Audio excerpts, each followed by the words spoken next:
Jamás hice un viaje tan penoso y tan infeliz. Genios malditos parecen presidir mis actividades en Palestina, porque, si curé a una hija, perdí un hijito en el desconocido, y comienzo a perder a la mujer en el abismo de las irreflexiones de la incoherencia, y acabaré, también, perdiéndome para siempre. Diciendo así, golpeó la puerta con toda la fuerza de sus movimientos instintivos, encaminándose al gabinete, mientras la esposa, con el corazón reverente, dirigía el pensamiento hacia aquel Jesús cariñoso y tierno, que viniera al mundo para salvar a todos los pecadores. Lágrimas dolorosas le fluían de los ojos, fijos aún en el paisaje del lago de Genezaret, a donde parecía haber regresado en espíritu, nuevamente. Allá estaba el maestro, en actitudes dulces de plegaria, clavando en las estrellas del cielo sus ojos fulgurantes. Parecióle que Jesús también le notara la presencia en aquella hora sombría de la noche, porque desviaba la mirada fulgida del firmamento estrellado, y le extendía los brazos compasivos y misericordiosos, exclamando con infinita dulzura: «Hija, deja que lloren tus ojos las imperfecciones de la lama que nuestro Padre destinó para gemela de la tuya.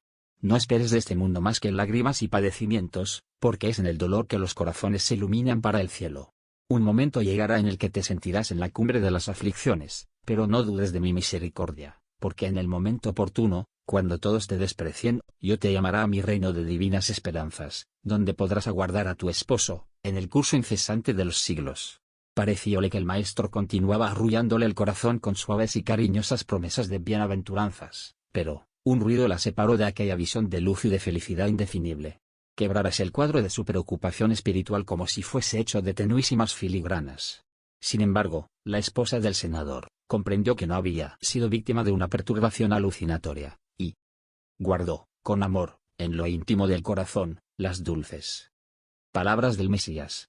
Y, mientras se despojaba de los trajes galileos, a fin de tomar nuevamente el curso de sus obligaciones domésticas, con el alma límpida y consolada, parecía, aún, divisar la figura serena y amada del Señor, en las colinas verdosas de las márgenes del Tiberíades, a través de la neblina suave, que le empañaba los ojos húmedos de llanto.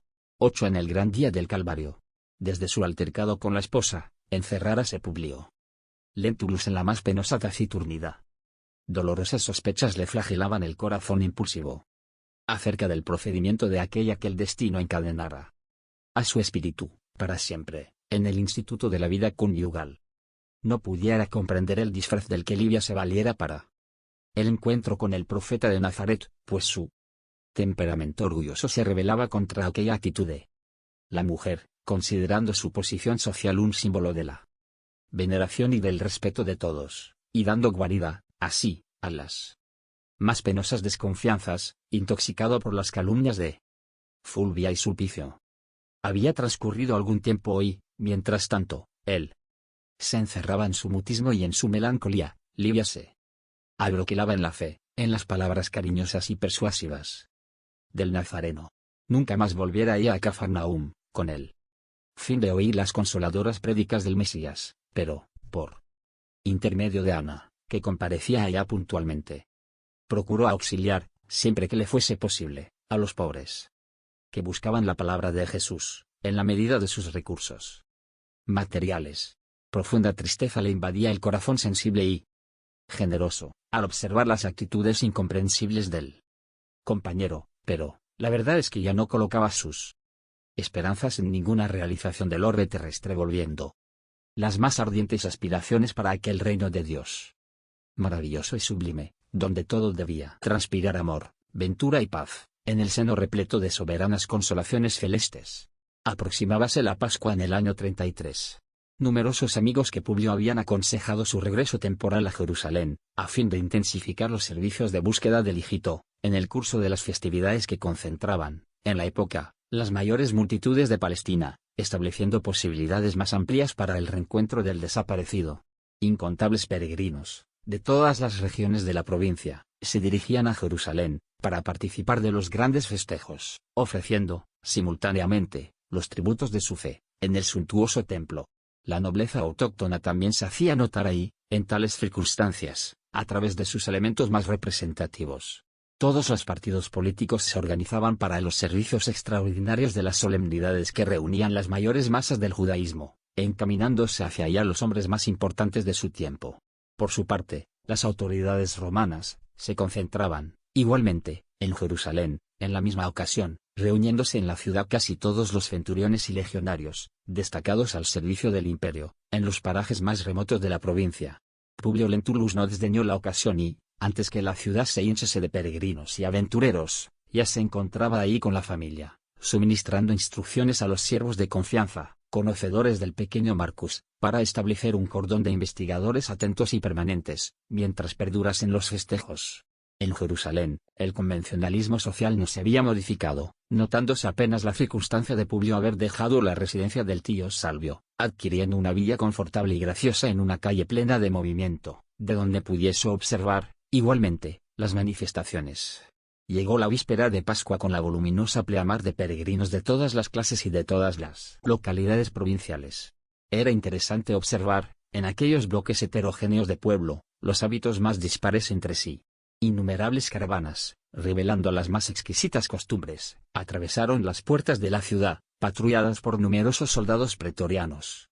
Y mientras el senador hacía comparaciones de orden económico, social y político, observando las masas del pueblo que afluían en sus calles en movimiento, vamos a encontrar a Livia en charla íntima con la sierva de su amistad y confianza. ¿Sabéis, señora, que también el Mesías llegó ayer a la ciudad? Exclamaba Ana, con un rayo de alegría en los grandes ojos. Sí, desde ayer llegó Jesús a Jerusalén, saludado por grandes manifestaciones populares. La resurrección de Lázaro, en Betania, confirmó sus divinas virtudes de Hijo de Dios, entre los hombres más incrédulos de esta ciudad, y acabo de saber que su llegada fue objeto de inmensas alegrías por parte del pueblo. Todas las ventanas adornaron de flores para su paso triunfal, los niños esparcieron palmas verdes y perfumadas en el camino, en homenaje a él y a sus discípulos. Mucha gente acompañó al maestro desde las márgenes del lago de Genezaret, siguiéndolo hasta aquí, a través de todas las localidades. Quien me trajo la noticia fue un conocido personal, enviado de tío Simón, que también vino a Jerusalén, en esa gran caminata, a pesar de su avanzada edad. Ana, esa noticia es muy reconfortante, le dijo la señora, con bondad, y si yo pudiese iría a oír las palabras del maestro, donde quiera que fuese, pero, bien sabes, las dificultades para la consecución de ese intento. Entretanto, quedas libre de tus obligaciones y trabajos, durante la permanencia de Jesús en Jerusalén, para que puedas aprovechar bien las fiestas de la Pascua, oyendo, al mismo tiempo, las prédicas del Mesías, que tanto bien nos hacen al corazón. Y, entregando a la criada el indispensable auxilio pecuniario, observaba que Ana partía satisfecha en demanda de las cercanías del Monte de los Olivos, donde se estacionaba una masa compacta de peregrinos, entre los cuales se notaba la presencia del viejo Simón, de Samaria, apóstol valiente que no dudara, a pesar de la avanzada edad, en adherirse al movimiento de las peregrinaciones por los más escabrosos y largos caminos. En casa de Lentulus no había tanto interés por las grandes festividades del judaísmo. Un solo motivo justificaba la presencia del senador en Jerusalén, en aquellos días turbulentos, el de la búsqueda incesante del hijo, que parecía perdido para siempre. Diariamente oía a los siervos de confianza, después de las diligencias emprendidas y, de instante a instante, se sentía más agobiado por acerbas desilusiones, considerando la lucha inútil en aquellas investigaciones exhaustivas e infructíferas.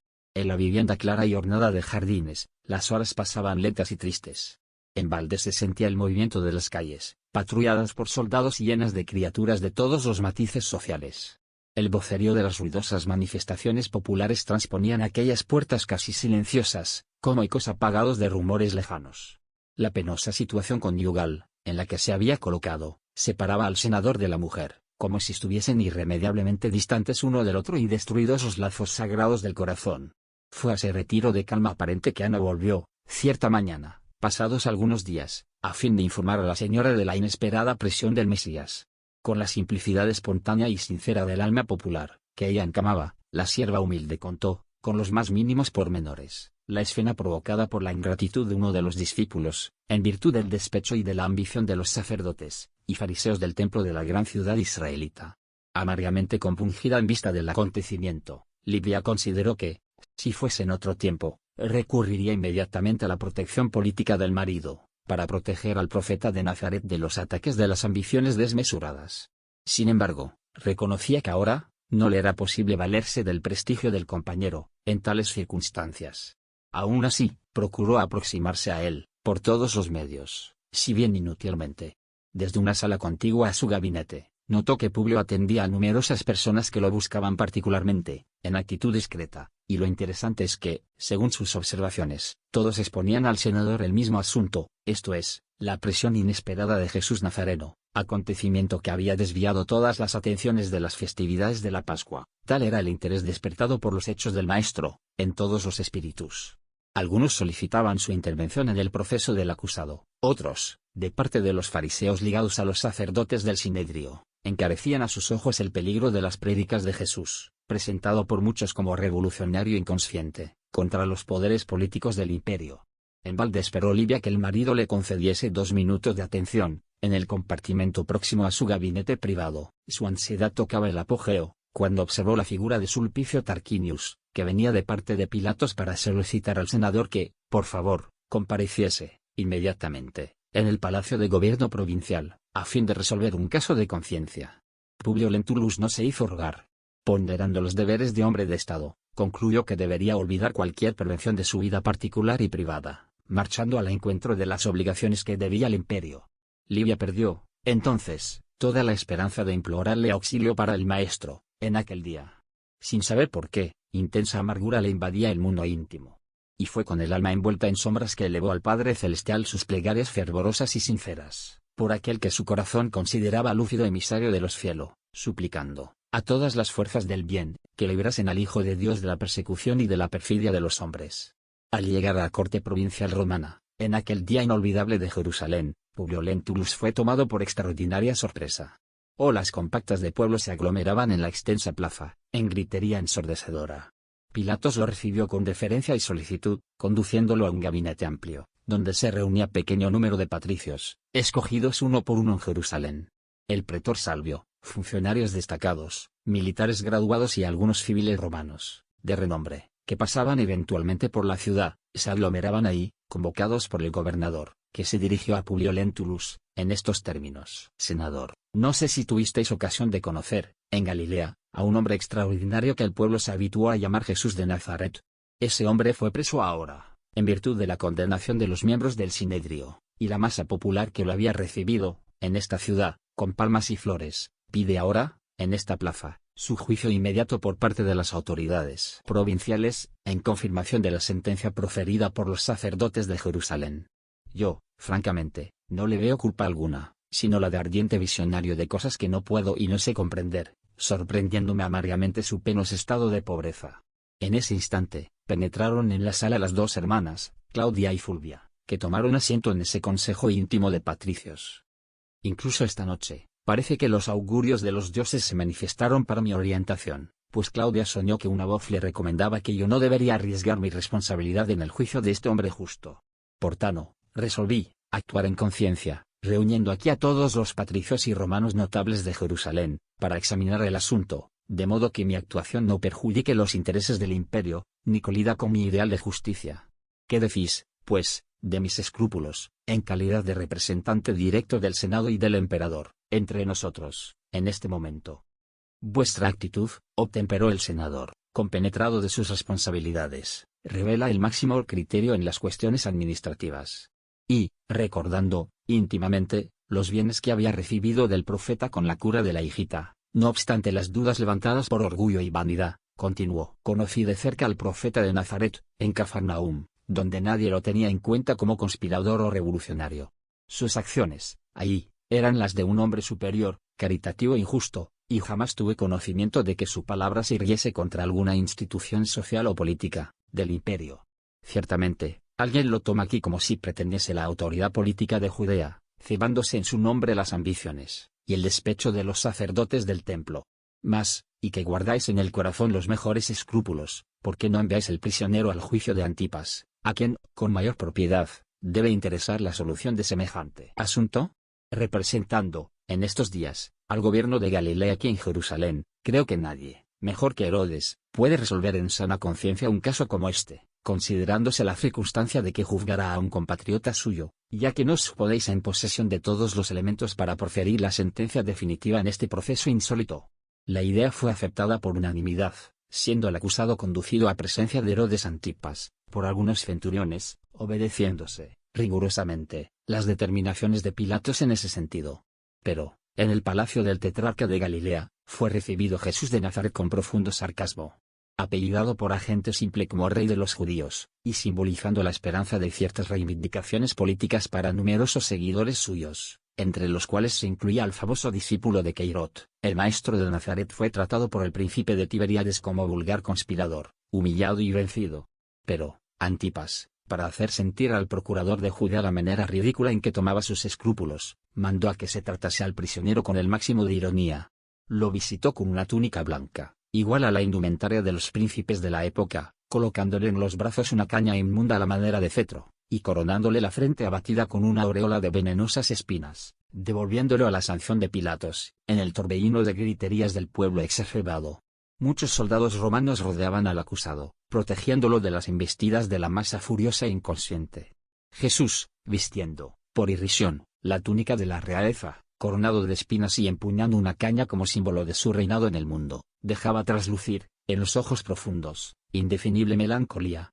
Comprobando que el prisionero era devuelto por Antipas a su juicio, el gobernador se dirigió nuevamente a sus conterráneos, exclamando: «Mis amigos, no obstante nuestros esfuerzos, Herodes apela también a nosotros, a fin de que se confirme la pieza condenatoria del profeta nazareno, recambiándolo con su situación penosamente agravada ante el pueblo, por cuanto, como suprema autoridad en Tiberíades, trató al prisionero, con repugnante sarcasmo, dándonos a entender el desprecio con el que supone debe él ser encarado por nuestra justicia y administración. Tan amarga situación me entristece bastante, porque el corazón me dice que ese hombre es un justo, pero, ¿qué haremos en semejante coyuntura?». De la cámara aislada, donde se reunía el apresurado y reducido consejo de patricios, podrían observarse los ecos rumorosos de la turba amotinada, en espantosa gritería. Un ayudante a las órdenes del gobernador, de nombre Polybius, hombre sensato y honesto, penetró en el recinto, pálido y casi trémulo, dirigiéndose a Pilatos: «Señor gobernador, la multitud enfurecida amenaza invadir la casa, si no confirmáis la sentencia condenatoria de Jesús, el Nazareno, dentro del menor plazo posible». Pero, eso es absurdo, contestó Pilatos, emocionado. Y, al final, ¿qué dice el profeta, en tales circunstancias? ¿Sufre todo sin una palabra de recriminación, y sin una apelación oficial a los tribunales de justicia? «Señor», replicó Polybius, igualmente impresionado, «el prisionero es extraordinario en la serenidad y en la resignación. Se deja conducir por los verdugos con la docilidad de un cordero y nada reclama, ni siquiera el supremo abandono en el que lo dejaron casi todos los dilectos discípulos de su doctrina. Conmovido con sus padecimientos, fui a hablarle personalmente, inquiriéndole sobre sus martirios. Afirmó que podría invocar a las legiones de sus ángeles, y pulverizar a toda Jerusalén dentro de un minuto, pero que eso no estaba en los designios divinos y, sí, su humillación infamante, para que se cumpliesen las determinaciones de las Escrituras. Le hice ver, entonces, que podría recurrir a vuestra magnanimidad, a fin de que se ordenase un proceso dentro de nuestros dispositivos judiciales, de manera que comprobase su inocencia y, también, se negó a semejante recurso, alegando que prescinde de toda la protección política de los hombres, para confiar tan solo en una justicia que dice ser la de su Padre que está en los cielos. «Hombre extraordinario», contestó Pilatos, mientras los presentes lo acompañaban estupefactos. «Polybius», continuó él, «¿qué podríamos hacer para evitar la muerte nefasta, en las manos criminales de la masa inconsciente? Señor, en vista de la necesidad de una resolución rápida, sugiero la pena de los azotes en la plaza pública, para ver si así conseguimos amainar la ira popular, evitando al prisionero la muerte ignominiosa, en las manos de perversos sin conciencia». «Pero, ¿los azotes?», dijo Publio Lentulus, admirado, previendo las torturas del horrible suplicio. «Sí, mi amigo», replicó el gobernador, dirigiéndole la palabra con atención respetuosa, «la idea de Polybius es acertada. Para evitarle al acusado la muerte ignominiosa, tenemos que echar mano a este recurso. Viviendo en Judea, desde hace casi 7 años, conozco a este pueblo y sé de sus temibles actitudes, cuando sus pasiones se desencadenan. El suplicio fue ordenado, entonces, con el propósito de evitar males mayores. Delante de todos, Jesús fue azotado, de manera impiadosa, frente a los alaridos estridentes de la multitud amotinada. En ese instante doloroso, Publio y algunos romanos se ausentaron por momentos de la cámara privada donde se reunían, a fin de observar los movimientos instintivos de la masa fanática e ignorante. No parecía que los peregrinos de Jerusalén habían acudido a la ciudad para las conmemoraciones alegres de la Pascua, sino, tan solo, para proceder a la condenación del humilde Mesías de Nazaret. De cuando en cuando, se hacía necesario el concurso decidido de centuriones valientes, que dispersaban a ciertos grupos más exaltados, a golpes de espada. El senador trató de aproximarse al martirizado, en sus pruebas dolorosas y extremas. Aquel rostro enérgico y dulce, en el que sus ojos habían divisado una aureola de luz suave y misericordiosa, en las márgenes del Tiberíades, estaba ahora bañado en su sudor sangriento manándole de la frente y dilacerada por las espinas perforantes, mezclándose con las lágrimas dolorosas. Sus delicados trazos fisonómicos parecían invadidos de palidez angustiosa e indescriptible, los cabellos le caían en la misma disposición encantadora sobre los hombros semidesnudos y, que estaban ahora, desaliñados por la imposición de la corona ignominiosa, el cuerpo vacilaba, trémulo, a cada castigo más fuerte, pero la mirada profunda se saturaba, trémulo, a cada castigo más fuerte, pero la mirada profunda se saturaba de la misma belleza inexpresable y misteriosa, revelando amarga e indefinible melancolía. Por un momento, sus ojos se encontraron a los del senador, que bajó la frente, tocado por la imperecedera impresión de aquella sobrehumana majestad. Publio Lentulus volvió íntimamente compungido al interior del palacio, donde, en pocos minutos, retomaba Polybius, advirtiendo al gobernador que la pena de los azotes no había saciado, desgraciadamente, las iras de la población enfurecida, que reclamaba la crucifixión del condenado. Penosamente sorprendido, exclamó el senador, dirigiéndose a Pilatos, con intimidad: ¿no tenéis, por ventura, a algún prisionero con el proceso consumado, que pueda sustituir al profeta en tan horrorosas penas? Las masas poseen alma caprichosa y voluble, y es muy posible que la de hoy se satisfaga con la crucifixión de algún criminal, en lugar de este hombre, que puede ser un mago o visionario, pero es un corazón caritativo y justo. El gobernador de Judea se concentró por un momento, recurriendo a la memoria, con el fin de encontrar la deseada solución. Se recordó, entonces, de Barrabás, personalidad terrible, que se encontraba en la cárcel aguardando la última pena, conocido y odiado de todos por su comprobado espíritu de perversidad, respondiendo al final: muy bien. Tenemos aquí a un perverso, en la cárcel, para alivio de todos, y que podría, con efecto, sustituir al profeta en la muerte infamante. Y mandando a hacer el posible silencio, de una de las eminencias del edificio, ordenó que el pueblo escogiese entre el bandido y Jesús. Pero, con gran sorpresa de todos los presentes, la multitud gritaba con siniestro alarido, en un torrente de improperios: Jesús, Jesús. Absolvemos a Barrabás. Condenamos a Jesús. Crucificadlo. Crucificadlo. Todos los romanos se aproximaron a las ventanas, observando la inconsciencia de la masa criminal, en el ímpetu de sus instintos desencadenados. ¿Qué hacer ante tal cuadro? Preguntó Pilatos, emocionado, al senador que lo oía atentamente. Mi amigo, respondió Publio, con energía, si la decisión dependiese tan solo de mí, la fundamentaría en nuestros códigos judiciales, cuya evolución no comporta más una condenación tan sumaria como esta, y mandaba a dispersar a la multitud inconsciente usando los caballos, pero, considero que mis atribuciones transitorias junto a vuestro gobierno, no me otorgan derecho a tales desmanes y, aparte de eso, tenéis aquí una experiencia de 7 años consecutivos. De mi parte, supongo que todo fue hecho para que las decisiones no fuesen precipitadas. Antes de todo, el prisionero fue enviado al juicio de Antipas, que complicó la situación, ante la poblada irresponsable, dentro de sus infelices nociones de la tarea de un gobierno, dejándoos la responsabilidad de la última palabra sobre el asunto. Enseguida, determinasteis el suplicio del azote para satisfacer al pueblo amotinado, y, ahora, acabáis de indicar a un criminal para su crucifixión, en lugar del acusado. Todo inútilmente. Como hombre, estoy contra este pueblo inconsciente e infeliz, y todo lo haría por salvar al inocente, pero, como romano, creo que una provincia, como esta, no pasa de una unidad económica del imperio, no siendo de nuestra competencia, el derecho a interferir en sus grandes problemas morales y presumiendo, de ese modo, que la responsabilidad de esta muerte nefasta debe caer ahora, exclusivamente, en esa turba ignorante y desesperada, y en los sacerdotes ambiciosos y egoístas que la dirigen. Pilatos enterró la frente en las manos, como para reflexionar sosegadamente en aquellas ponderaciones, pero, antes que pudiese exteriorizar su opinión, he aquí que Polybius aparece afligido, exclamando en actitud discreta: Señor gobernador, es necesario apresurar vuestra decisión. Espíritus de difamadores comienzan a dudar de vuestra fidelidad a los poderes del César, compelidos por la intriga de los sacerdotes del templo, colocando a vuestra dignidad en terreno equivocado para todos. Además de eso, el populacho intenta invadir la casa tornándose necesario que asumáis una actitud decisiva, sin pérdida de tiempo. Pilatos quedó rojo de cólera, ante semejantes imposiciones, exclamando irritado, como si estuviese bajo el yugo de la más singular de las determinaciones. Está bien. Me lavaré las manos de este ignominioso delito.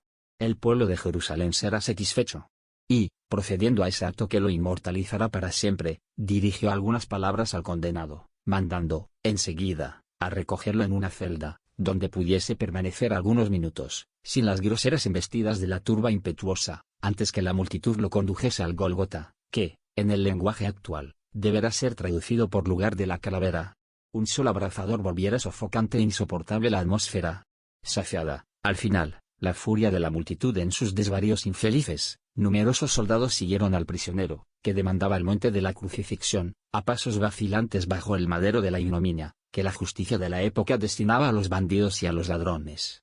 Hasta el momento de su salida bajo la cruz, nadie se había interesado por él, ante la autoridad del gobernador de Judea. Dedujo de ahí el senador que, cuantos seguían al maestro de Nazaret en las márgenes del lago, en Cafarnaúm, lo habían abandonado enteramente. De una de las ventanas del palacio consideró, apenado, el desprecio infligido a aquel hombre que, un día, lo dominara con la fuerza magnética de su personalidad incomprensible, observando la ondulación de la turba enfurecida, al salir el inolvidable cortejo. Al lado del maestro no se veía más la cariñosa asistencia de los discípulos y sus numerosos seguidores. Solo algunas mujeres, entre las cuales se destacaba la figura impresionante y afligida de su madre, lo amparaban afectuosamente, en el último y doloroso trance. Enseguida, la extensa plaza se aquietó al calor sofocante de la tarde que se avecinaba. A distancia, se oía aún el vocerío de la plebe, aliada al rechinar de los caballos y al tintinar de las armaduras. Impresionados con el espectáculo que, además, no era raro en Palestina, se reunieron los romanos en una de las amplias salas del palacio gubernamental, en animada charla, comentando los instintos y pasiones feroces de la plebe endurecida. En algunos minutos, Claudia mandaba a servir dulces, vinos y frutas, y mientras la conversación analizaba los problemas de la provincia, y las intrigas de la corte de Tiberio, mal imaginaba aquel puñado de criaturas que en la cruz grosera y humilde del Gólgota, iba a encenderse una gloriosa luz para todos los siglos terrestres. 9. La calumnia victoriosa. Si Jesús de Nazaret había sido abandonado por sus discípulos y seguidores más directos, lo mismo no se verificara en cuanto al gran número de criaturas humildes que lo acompañaban con devoción purificada y sincera. Es verdad que esas almas, raras, no revelaron francamente sus simpatías ante la turba desvariada, temiéndole las hazañas destructoras, pero, muchos espíritus piadosos, como Ana y Simón, contemplaron de cerca los martirios del Señor, bajo el azote infamante, llenos de lágrimas angustiosas y esperando que, a cada momento, se pudiese manifestar la justicia de Dios contra la perversidad de los hombres, a favor del Mesías. Sin embargo, se les desvanecieron las últimas esperanzas, cuando, bajo el peso de la cruz, el martirizado caminó a pasos tambaleantes, hacia el monte de la última injuria, después de ser confirmada la despreciable sentencia. Fue así que Ana y su tío, reconociendo inevitable el martirio de la crucifixión, deliberaron ir a la residencia de Publio, para suplicar el patrocinio de Livia, junto al gobernador. Mientras el cortejo siniestro e impresionante se ponía en marcha con sus movimientos lentos, ambos se desviaron de la masa, encaminándose por una callejuela aislada, en busca del ansiado socorro. Penetrando en la residencia, mientras Simón la esperaba, pacientemente, en una calzada próxima, se dirige Ana a la esposa del senador, que la recibió sorprendida y angustiada. «Señora», le dijo, sin poder ocultar las lágrimas, «el profeta de Nazaret ya está camino de la muerte ignominiosa en la cruz, entre ladrones». Una emoción muy fuerte le embargara la voz, sofocada de llanto. «¿Cómo?» respondió Livia, penosamente sorprendida, «si la prisión data de tan pocas horas». «Pero es verdad», contestó la sierva, compungida. «Y en nombre de aquellos mismos sufridores que visteis consolados por su palabra cariñosa y amiga, junto a las aguas del Tiberíades, yo y mi tío Simón venimos a implorar vuestro auxilio personal ante el gobernador, a fin de hacer un último esfuerzo por el Mesías». «Pero, una condenación, como esa, sin estudio, sin examen, ¿es posible? ¿Vivirá, entonces, aquí, este pueblo sin otra ley que no sea la de la barbarie?» Exclamó la señora, visiblemente molesta con la inopinada noticia. Como si desease arrancarla de cualquier divagación incompatible con el momento, la sierva insistió con decisión y amargura. «Entretanto, señora, no podemos perder un minuto. Pero, antes de todo, yo necesitaba consultar a mi marido sobre el asunto». Monologó la esposa del senador, recordándose, repentinamente, de sus deberes conyugales. ¿Dónde estaría Publio en aquel instante? desde la mañana, no había regresado a la casa, después del llamado insistente de Pilatos. ¿Habría colaborado en la condenación del Mesías? En un instante, la pobre señora examinó toda la situación en sus mínimos detalles, recordando, igualmente, los bienes infinitos que su corazón había recibido de las manos caritativas y complacientes del maestro nazareno, y, como si estuviese iluminada por una fuerza superior que la hacía olvidar todas las cuestiones transitorias de la tierra, exclamó con heroica resolución: «Está bien, Ana, iré en tu compañía a pedir la protección de Pilatos para el profeta. Espérame un momento, mientras voy a ponerme de nuevo aquellos trajes galileos que me sirvieron aquella tarde de Cafarnaúm», dirigiéndome, de esta manera, al gobernador, sin provocar la atención de la turbamulta desenfrenada. En pocos minutos, sin reflexionar en las consecuencias de su desesperada actitud, Livia estaba en la calle, nuevamente, vestida con los trajes simples de la gente pobre de Galilea, intercambiando amargas impresiones con el anciano de Samaria y su sobrina, acerca de los dolorosos acontecimientos. Aproximándose a la sede del gobierno provincial, su corazón palpitó con más fuerza, obligándola a más profundos pensamientos. ¿No sería una temeridad de su parte buscar al gobernador, sin previo conocimiento del marido? Pero, ¿no había ella hecho de todo en vano para acercarse al esposo esquivo e irritado, tratando de erguir su antigua confianza?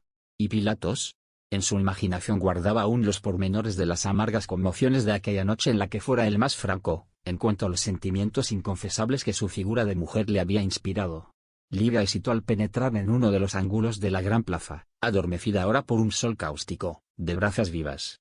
Su raciocinio contrariaba la actitud que asumiera frente a las exhortaciones de la sierva, que representaba, a sus ojos, la súplica angustiada, de innumerables espíritus desvalidos, pero, su corazón, sancionaba plenamente aquel último esfuerzo a favor del emisario celeste que le había curado las llagas de la hijita, llenando de tranquilidad inalterable su corazón atormentado de esposa y madre, tantas veces del incomprendido. Aparte de todo, en ese conflicto interior de la razón y del sentimiento, este último le hacía recordar que Jesús, en las márgenes del lago, le hablara de amargos sacrificios por su gran causa, y, ¿no sería aquella la hora sagrada de la gratitud de su fe ardiente y de su testimonio de reconocimiento? Aliviada por la íntima satisfacción del cumplimiento de su cariñoso deber, avanzó entonces, valerosamente, dejando a los dos compañeros a la espera, en uno de los largos pasillos de la plaza, mientras procuraba ganar las adyacencias del edificio, con ligera facilidad. Batíale el corazón desacompasadamente. ¿Cómo encontrar al gobernador de Judea en aquella hora? Un sol ardiente concentraba, en todo, calor intolerable y sofocante. El cortejo, en demanda del Gólgota, partiera hacía casi una hora y el palacio parecía ahora sumergido en una atmósfera de silencio y de sueño, después de las penosas confusiones de aquel día. Apenas algunos centuriones montaban guardia en el edificio hoy, cuando Livia alcanzó la poca distancia entre las puertas principales de acceso al interior. He aquí que se le depara la figura de Sulpicio, a quien se dirigió con el máximo de confianza y de inocencia, pidiéndole el favor de solicitar una audiencia privada e inmediata al gobernador, en su nombre, a fin de hablarle sobre la dolorosa situación de Jesús de Nazaret. El lictor la miró de arriba abajo con la mirada de lascivia y avidez que le eran características y, creyendo firmemente en las relaciones ilícitas de aquella mujer con el procurador de Judea, en virtud de sus observaciones personales, por coincidencias que se le figuraban la realidad perfecta de aquella supuesta prevaricación, presumió, en aquel acto insólito, no el motivo presentado, que le pareció óptimo pretexto para apartar cualquier desconfianza, sino el objetivo que era el de encontrarse con el hombre de sus preferencias. Criatura perversa, de la que se valía el gobernador como instrumento de sus pasiones malignas, entendió que semejante entrevista debería ser llevada a efecto en la mayor intimidad, y, sabiendo que Publio Lentulus aún se encontraba en animada conversación con los compañeros, condujo a Livia a un gabinete perfumado, donde se alineaban preciosos vasos de aromas del oriente, saturados de fluidos sutiles que entontecían, y donde Pilatos recibía, a veces, la visita furtiva de las mujeres de conducta equivocada, invitadas a participar de sus licenciosos placeres. Ignorando, por completo, el mecanismo de circunstancias que la conducían a una penosísima situación, Livia acompañó al lector al gabinete aludido, donde, si bien extrañando la suntuosidad extravagante del ambiente, se demoró algunos minutos, a solas, aguardando ansiosamente el instante de implorar, a viva voz, al procurador de Judea, su prestigiosa interferencia a favor del generoso Mesías de Nazaret. Entretanto, ni ella, ni Sulpicio, llegaron a percibir que unos ojos escrutadores los acompañaron con profundo interés, desde el exterior del edificio al gabinete privado al que nos referimos. Era Fulvia, que, conociendo semejante apartamento del palacio, sorprendiera a la esposa del senador, bajo el disfraz de aquella túnica humilde, de la vida rural, hinchiéndosele el corazón de pavorosos celos, al verificar aquella visita inesperada. Mientras Sulpicio Tarquinius hacía una señal familiar al gobernador, a la que éste atendió de inmediato, yendo enseguida a su encuentro en un amplio corredor, donde murmuraron ambos algunas palabras en tono discreto, enterándose Pilatos de la ansiada entrevista en particular. Aquella maliciosa criatura demandaba alcobas de su íntimo conocimiento, para asegurarse, positivamente, a través de los reposteros, de la presencia de Livia en la cámara privada del gobernador, destinada a sus expansiones licenciosas. Certificada, en absoluto, del acontecimiento, la calumniadora gozó anticipadamente el instante en que tomaría a Publio por las manos, a fin de conducirlo a la visión directa del supuesto adulterio de su mujer y, cuando regresaba al amplio salón, dejando traslucir levemente la siniestra satisfacción de su alma, aún oyó a Pilatos exclamar con delicadeza a sus invitados: «Mis amigos, espero me concedan algunos minutos para atender a una entrevista privada y urgente, que yo no esperaba en este momento. Creo que, consumada la condenación del Mesías de Nazaret, tocan ya a estas puertas los que no tuvieron coraje para defenderlo públicamente, en el momento oportuno. Vamos a ver». Y retirándose con el consentimiento unánime de los presentes, el gobernador alcanzaba el gabinete reservado, donde, eminentemente sorprendido, encontró la figura noble de Livia, más bella y más seductora en aquellos trajes sencillos y simples, y que le habló en estos términos: «Señor gobernador, aunque sin el consentimiento previo de mi marido, resolví llegar hasta aquí, en virtud de la urgencia del asunto, a suplicar vuestro amparo político para la absolución del profeta de Nazaret. Hombre humilde y bueno, caritativo e injusto, ¿qué mal habría practicado para morir así, de muerte ignominiosa, entre dos ladrones? Es por eso que, conociéndolo personalmente y teniéndolo en cuenta de un inspirado del cielo, oso invocar vuestras elevadas cualidades de hombre público, a favor del acusado». Su voz era trémula, indicando las emociones que le brotaban del alma. «Señora», respondió, haciendo lo posible para sensibilizar y seducirle el corazón, con la ternura fingida de sus palabras: «Todo lo hice para evitar a Jesús la muerte en el madero infamante, venciendo todos mis escrúpulos de hombre de gobierno, pero, desgraciadamente, todo está consumado. Nuestra legislación fue vencida por la ira de la multitud delincuente, en las explosiones injustificadas de su odio incomprensible. Entonces, ¿no es lícito que esperemos ninguna providencia más en beneficio de ese hombre caritativo y justo, condenado como un vulgar malhechor? Será él, entonces, crucificado por el crimen de practicar la caridad, y plantar la fe en el corazón de sus semejantes, que aún no saben adquirirla por sí mismos». «Desgraciadamente, así es», replicó Pilatos, de mal humor. «Todo lo hicimos a fin de evitar los desatinos de la plebe amotinada, mas mis escrúpulos no consiguieron vencer, siendo obligado a confirmar la pena a Jesús, en contra de mi voluntad». Por un momento, se entregó Livia a sus meditaciones dolorosas, como si estuviese inquiriendo, de sí misma, cualquier nueva medida de adoptar sin pérdida de tiempo. En cuanto al gobernador, después de imprimir una pausa a sus palabras, dejó que los instintos del hombre surgiesen, plenamente, en aquellas circunstancias. Aquel día había sido de luchas penosas e intensas. Singular abatimiento físico le dominaba los centros más poderosos de la fuerza orgánica, pero, delante de sus ojos habituados a la conquista y, muchas veces, a los recursos de la crueldad misma, estaba aquella mujer, que le resistiera. Poderosa cadena parecía imantarlo a su personalidad simple y cariñosa, y él, más que nunca, deseó poseerla, volviéndola, como las otras, un instrumento de sus transitorias pasiones. El ambiente, sobre todo, le conturbaba las fuentes más puras del raciocinio. Aquel gabinete estaba destinado, exclusivamente, a sus extravagancias nocturnas, y fluidos entorpecedores flotaban en todos sus rincones, embotando los más nobles pensamientos. Veía a la mujer ambicionada, perdida por algunos segundos en graciosas reflexiones, delante de su presencia dominadora. Aquella gracia simple, saturada de generosidad casi infantil aliada a los ojos límpidos y profundos de Madonna del hogar, obscureciéndole la caballerosidad que, a veces, afloraba en el modo brusco de sus injusticias, y crueldades de hombre de la vida particular y de la vida pública. Avanzando como si estuviese tomado por una fuerza incoercible, exclamó inopinadamente, haciéndole sentir el peligro de la posición en la que se colocara. «Noble Livia», comenzó él, en la inquietud de sus impuros pensamientos, «nunca más olvidé aquella noche, llena de música y de estrellas, en la que os revelé por primera vez el ardor de mi corazón apasionado. Olvidad, por un momento, a esos judíos incomprensibles y oíd, aún otra vez, la palabra sincera de los profundos sentimientos que me inspirasteis con vuestras virtudes y peregrina belleza. señor. Guión tuvo fuerzas para exclamarla. Pobre señora, procurando aliviarse de la afrenta. Pero, el gobernador, con la osadía de los hombres impetuosos, no tuvo otro gesto sino el de obedecer a sus caprichos impulsivos, tomándole las manos, con atrevimiento. Sin embargo, Livia, no movilizando todas sus energías, alcanzó recursos para zafarse de sus brazos largos y fuertes redarguyendo, con intrepidez. Para atrás, señor. ¿Acaso será ese el tratamiento de un hombre de Estado para con una ciudadana romana esposa de un senador ilustre del imperio? Y, aunque me faltasen todos esos títulos, que me deberían dignificar a vuestros ojos ávidos e inhumanos, supongo que no deberías faltar, en este momento, al simple deber, caballerosidad respetuosa, que cualquier hombre está obligado a dispensar a una mujer. El gobernador se detuvo ante aquel gesto heroico e imprevisto, tan habituado estaba él a los más avanzados procesos de seducción. La resistencia de aquella mujer instigaba los deseos de vencerle el orgullo noble y la virtud incorruptible. Tenía ímpetus de lanzarse sobre aquella criatura delicada y frágil, en el torbellino de lascivia y voluptuosidad que le enturbiaban el raciocinio. No obstante, una fuerza incoercible parecía imponerse a sus caprichos peligrosos de apasionado, inutilizándole las fuerzas necesarias a la ejecución de semejante mala acción. En ese momento, la esposa del senador, lanzándole una mirada dolorosa donde se podía leer toda la extensión de su sufrimiento, y de su desprecio en vista del ultraje recibido, se retiró profundamente emocionada, con el cerebro hirviente con los más descontrolados pensamientos.